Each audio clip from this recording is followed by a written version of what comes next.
You know, folks, we've talked a lot here on the channel about how Donald Trump has empowered people to say the quiet parts out loud. I saw so many people who I thought were good people that all of a sudden just started saying the most cruel, over the top, hateful things they could think of. And they did so because they saw Donald Trump doing it and being so brazen and bold about it, never backing down, never apologizing, and just gaining more and more popularity as he did it. And the more he did it, the more they loved him, the more they got behind him. You know, I used to say they were giving him a pass for it till one day we realized, you know what? It's not that they're giving him a pass for it. They're cheering him on for doing it. They love him because he's the one doing this. And I never will forget a conversation that I had with a good friend of mine as we watched the inauguration back in 2017 when Trump took the oath. We were sitting there in the small cafe just looking at the screen, and my friend was like, oh, man. He said, can you imagine where we're going to go with that guy leading us? He said, can you imagine how bad it's going to be? And I tried to be optimistic. You know, I was like, well, maybe it won't be as bad as we think. Let's just hope we can get through this. He said, oh, no, it's going to be worse than you think. He said, and I guarantee, he said, people will be saying the N-word on live TV in no time flat. And I remember thinking to myself, that's a little harsh. You know, I thought, no, that won't happen.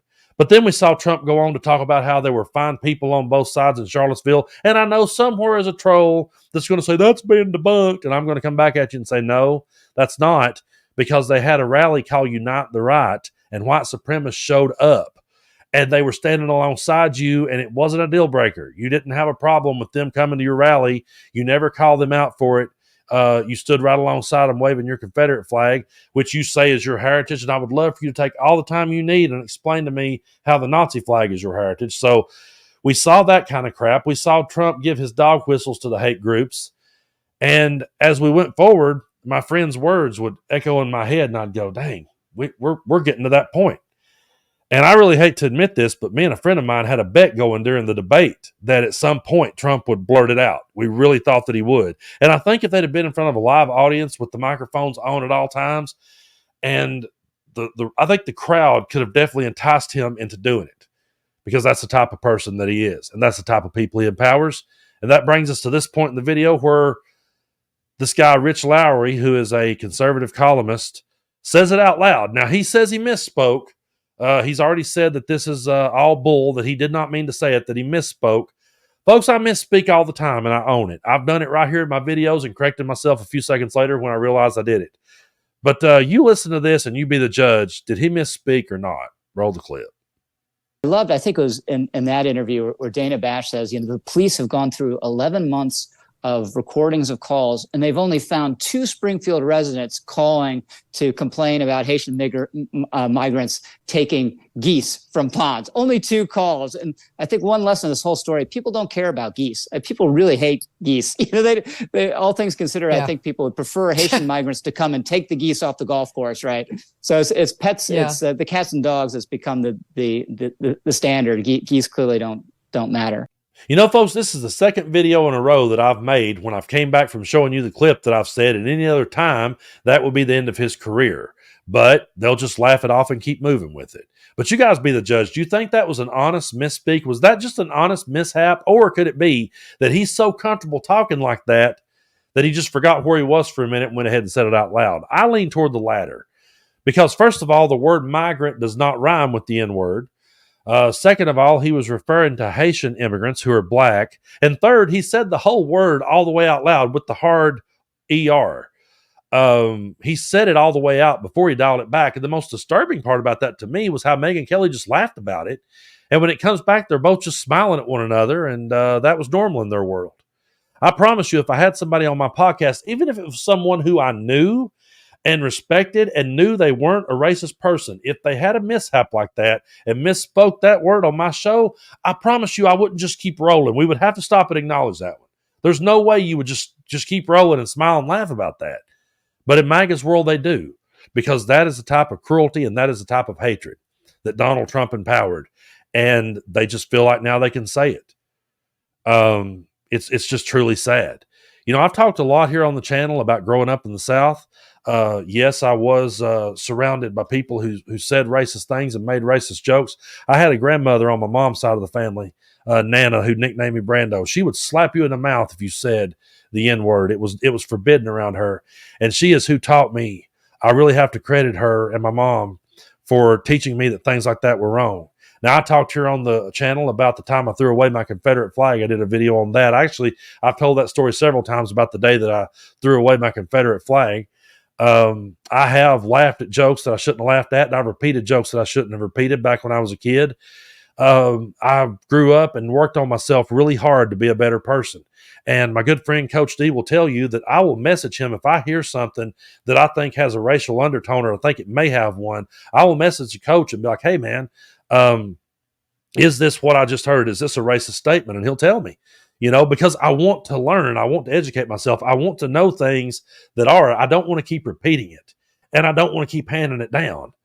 That's the thing. I don't want to keep handing this crap down. It's so disgusting to me and so cringe that I don't want to pass it on to my children and my grandchildren. I would love to know that it stopped with me.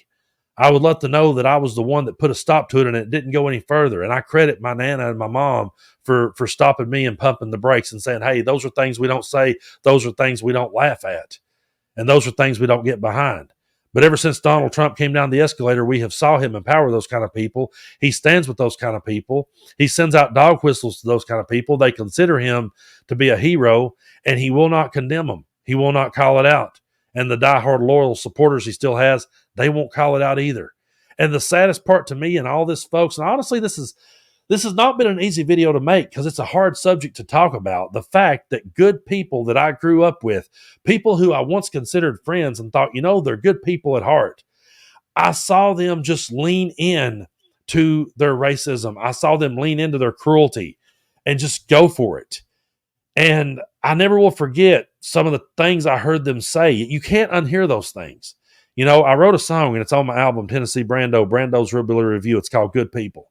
I wrote the song. My good friend Cecilia played cello on it and sang backup. It's one of my favorite songs on the album, but it's not an easy song to sing.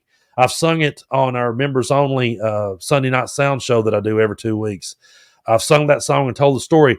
It wasn't an easy song to write, and it's not an easy song to play again because I used to think they were good people. And then I saw them make jokes for people dying. I saw them mock George Floyd and Breonna Taylor. I saw them say the most cruel, over-the-top, hateful things, and these were people who I thought were decent. But when they saw Trump come out and talk that way, they felt empowered to keep going. Now, that guy's saying that he misspoke. He said that it was just an accident. If it was somebody we knew and we knew what kind of person they truly were, then it may be different. But we know the kind of people MAGA are. We see the type of stuff that they lean into. We see the type of tweets they put out, and we see them not have a problem with other people putting it out. Anytime we've pointed out anything that Laura Loomer said or any of the rest of the crazies have said, we just get told that, you're just being woke. You're just being a snowflake. You're just being, a libtard. We get called every word in the book. And it's just so sickening. It truly is. But I just think back to that inauguration day, and I think back to my friends saying that and me going, nah, surely not. But I don't know. I don't know. I just feel like that we've headed into such a dark place now, and there's people who will see that and laugh it off. Well, I don't find it funny. And it's just, I never thought we would be here. That's the part that I would say to any black listener out there listening. I didn't think that we would still be here in 2024. I thought in the 90s when I was in high school, we were making progress. I was naive.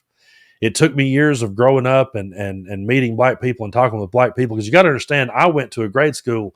There was no black kids in my grade school, no black kids in my middle school. When I got in high school, there might have been 3 or 4 the entire 4 years I was there, and I think there might have been one in my graduating class. So it wasn't something I was exposed to. It was something that I had to go out of my way to learn about and become a better person for. But I was naive in thinking that we would have it in the dustbin of history by now. I never thought we would be here. But sadly, here we are. I hope we can work to move past these things, and I hope we can make those kind of people afraid again. I hope one day we can make them realize that you don't say those kind of things. And you sure as hell don't sit back and laugh when someone does and just keep rolling. It's truly disgusting. It's going to take us years to fix this. And honestly, not trying to be negative, I don't know if we ever fully will, because I was naive once before. So I don't want to be naive again. But I just want to put in the work. I want to put in the work to be a better person and to encourage my children and the people that listens to me and follow me to be better. because we can't continue to go down that road. It's just a road we cannot continue to go down, folks.